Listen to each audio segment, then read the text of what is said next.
Hi friends, this is Sarah from Crafting and Relaxing. Welcome.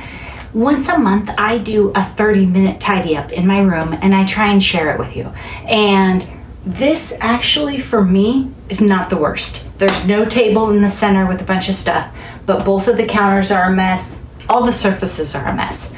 And I would like to go from making December dailies and doing Christmas stuff into a winter collection. So it's going to switch from red and green to blue. So it's pretty much a complete cleanup.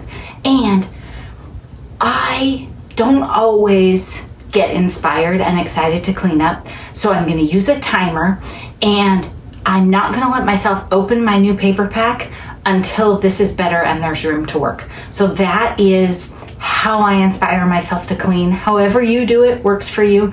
Maybe you clean up after each project, and yay for you. I very seldom put things away as I go. I'm really messy, but I find that if I set a timer, I'll stay on task. Now, I do have a tea kettle on, so that might be the one reason that I leave this room. But other than that, the rule is if it's supposed to leave the room, you pile it by the door and you just keep going till the timer stops. I turn on some music, so this will have a voiceover later, and I speed it up so you don't have to watch 30 minutes. But if you set a timer for 30 minutes or 15 minutes or sometimes even 5 minutes, you would be shocked at what you can get done. And it doesn't have to be your craft room tidy. It could be the laundry you're putting off. It could be anything. And if you want to be really amazing, start the dishwasher or the washing machine, then set your 30-minute timer. And by the time you're done tidying, a whole bunch of stuff is done. So if you've never tried it before, try it. If you're new here, welcome. I know I have a lot of subscribers and I don't always stop and explain things, but you can always ask me questions. I'm happy to answer questions in the comments. All right, I don't think we can put it off any longer. Here's a peek at how things are before we start, just so you can see what's really going on. And if I opened up a paper pack, there really wouldn't be room to do it right now. There's Miss Sadie.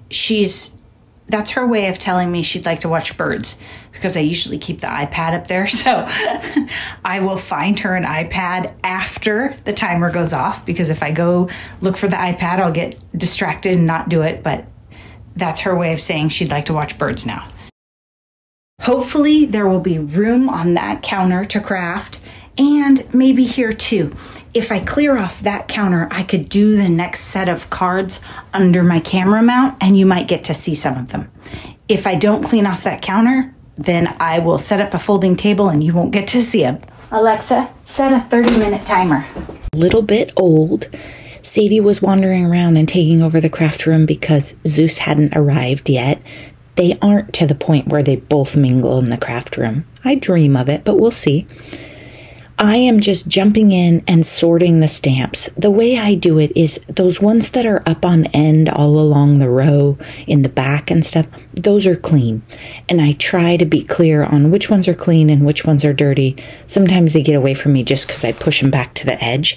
But if you leave dirty stamps on your counter, they're going to touch your projects and ruin them. I speak from experience on this, many years of it, even before I had a counter.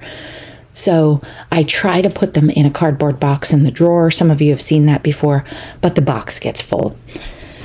And I have scraps of Christmas, all sorts of things just laid out and mixed in there. I'm just trying to put stuff away. When you're tidying, don't stop and overthink. And if you watch like the really inspiring decluttering people, I got on this kick a while ago, you might have heard me talk about it, where I listened to audiobooks while I crafted or unloaded the dishwasher or did that. So I listened to these decluttering books. And the trick in your space is to know where things go so you can put them away in 30 minutes. That pile on the left, let's be honest, I don't know where everything in that pile goes. But for the most part, I try to have an idea of where things go and what I should do, so that when I set the timer, I can put it away. I don't have time when I set that timer to stop and figure out how to reorganize my entire craft room. That's not what we're doing. So if something doesn't have a true place, you saw it, I shoved it in that little cardboard box right there. Is that a great system? I don't know, but it works for me. And there's a space on the counter.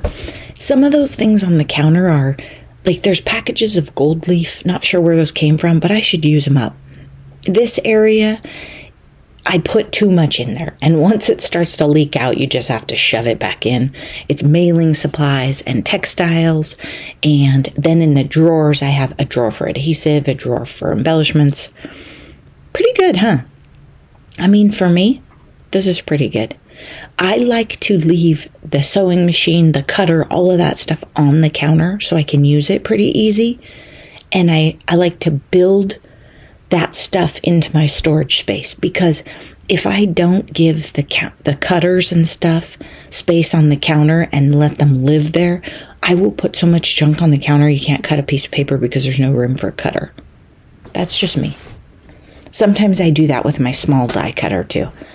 But I've been mixing that up. I might talk about that in December's tidying video. I've been looking at things as I put Christmas away and thinking about, sometimes things change over time, and then you go, the way I used to have it is better. Here, I have a million die cuts and embellishments. I still had fall mixed in on the counter. There were containers of leaves and all sorts of things. So I had just pulled stuff out and layered on top of it. My original plan, and I might have discussed it in a tidying video, is those 3 cubbies on the right. See where that green iris case is? Those were my holiday storage areas. So that bottom one is fall, the one with the green in it was Christmas, and so was the other one. It didn't even fit. This box was sitting on the counter and it was Christmas, and then I had another box.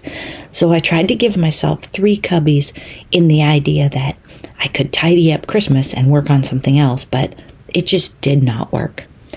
And I very carefully tried to put all this stuff in this box, and then later looked for a snowflake die and made a big mess.